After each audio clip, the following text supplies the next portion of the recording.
If you're a crypto holder, make sure you go ahead and press the like button on this video and get to watching. Today, the crypto market is in neutral territory again. Bitcoin at $26.1 thousand, not really moving throughout the day, and I guess the same applies to almost every single crypto out here, as nothing is really moving today. The best performer is Bone Shiba Swap, up 5%, and the worst performer is Pepe, and yes, it's moving like shit, because apparently the team unlocked a lot of tokens that people really weren't happy with. But hopefully you've all pressed that like button already because I'm energized. I've got that power in me today. And I saw some huge news. Joe said this: the US Treasury and the IRS have proposed regulations requiring brokers of digital assets to report any sales and exchanges. This aims to standardize tax reporting rules for digital assets, like those for securities, effective for 2025 sales. So, like a lot of people are saying, I don't know if this is good or bad. But this puts up two things. One is a deadline, as it apparently says the first year that this will all go into effect is 2025. And second of all, I guess it sets a little standard down for crypto regulation, mostly on the taxation front. Now, what this means for Coinbase, I guess we have yet to see, as this is some breaking news, right? It came out about 20 minutes ago. And on a little side note, with regards to the Ripple versus SEC lawsuit, I saw a ton of comments asking me what exactly was going on, as there's been a trial set, yet everywhere over on crypto Twitter, people are stating that there might be no trial or what's going on. So again, I got to refer back to some of the messages from the last couple of days. The counsel for Ripple has informed the judge that Ripple is available for trial anywhere in the second quarter of 2024.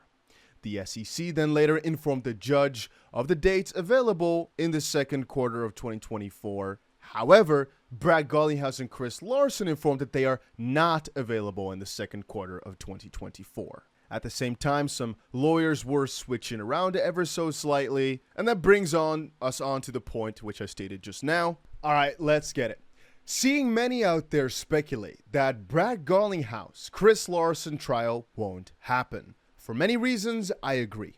First, it's painfully obvious that suing those two initially was only to pressure Ripple into a weak settlement position. Two, imagine Hinman and Clayton on the witness stand, or any of the SEC folk. Even though it may be unfair, personally, I would have a field day tying those two to their roles in the Trump administration to a jury in New York City. 3. How do you prove recklessness as to institutional sales when those two can immediately point to programmatic sales as being totally fine? 4. The evidence of domestic sales versus international sales is weak for the SEC. 5. The SEC just reorganized the majority of their trial team.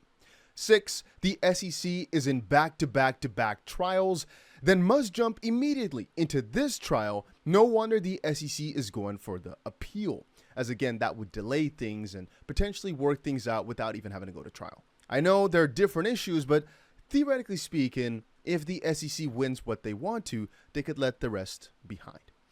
It has no bargaining chips left if Judge Torres denies it. And the SEC went all in, and if this Hail Mary doesn't work, well, it'll be interesting to see how exactly the SEC tries to structure its loss. Where two companies sue each other, aka the Gov is not a party, it's come to settlement table time to stop wasting dollars on legal fees. Because the SEC can waste an infinite amount of money because they're the government, i.e. our tax dollars, it doesn't have the benefit of waiting to the last minute, sadly. Oh, sorry, it does have the benefit, right? They can wait out infinitely. It doesn't really matter because companies, they don't want to spend dollars. They don't want to waste them. The SEC can do whatever the frick they want. Anyway, that's the little discussion going around in the community as to whether or not this is actually going to take a significant amount longer. Boris said it's absolutely going to trial. Has to be a precedence or precedence. And Fred said, not an unreasonable take, but in my opinion, the most important precedent-setting part already happened. The ruling on institutional sales, programmatic sales, and other distributions. And as another take here, somebody asked how long will the decision on appeal take? And apparently this judge usually takes about 4 to 6 weeks. So that is also something interesting to look forward to. And again, guys, it was not just one person saying this. No, I'm saying hundreds of thousands of people are looking at and talking about the SEC versus Ripple case not even going to trial. Because apparently the SEC has too many skeletons in the closet that we kind of have forgotten about. I mean, if you think about it, if we really go to trial, so many parts of the SEC are also now going to get exposed that they might not even want to at this point. They've got very minimal to win. Saying the guys Brad Garlinghouse and Chris Larson were completely reckless, it's a hard bargain, but they've got a lot to lose because all the people can now be questioned, which, like in the Johnny Depp trial, if you guys remember that one, it might actually turn out for the worse if these people actually start speaking under oath now. I mean, being deposed in the past is one thing, because you can be a lot more vague when it's just you and a couple of lawyers versus it now being an official trial. It's just a significant, I guess the stakes are just significantly higher, I should say.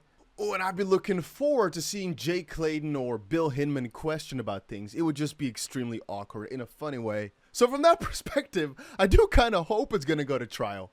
Anyway, I also wanted to quickly point out that a little bit later today, it's actually, I think, already too close for comfort here, as this officially from the time of recording is happening in about 20 minutes. And a little bit later, that what I'm talking about here is Fed Chair Jerome Powell's speech. I think it's already the Jackson Hole Symposium or whatever the frick you call it.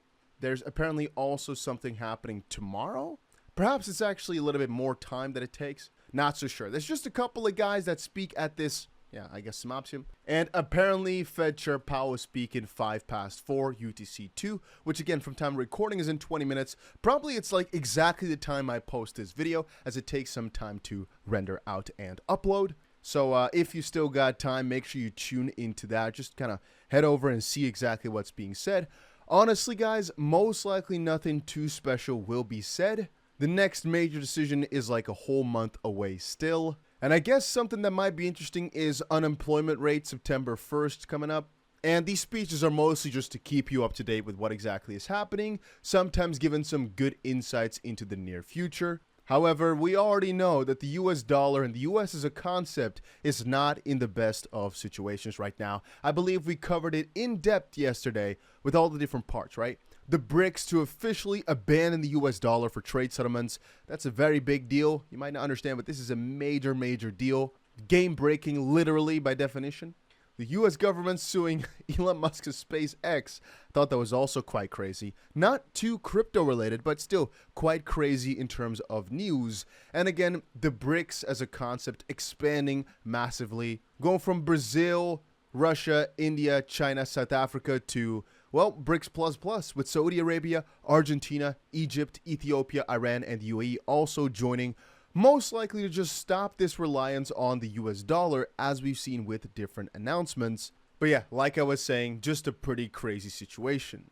And just speaking about things that are pretty crazy, apparently somebody is buying the frickin' Pepe dip.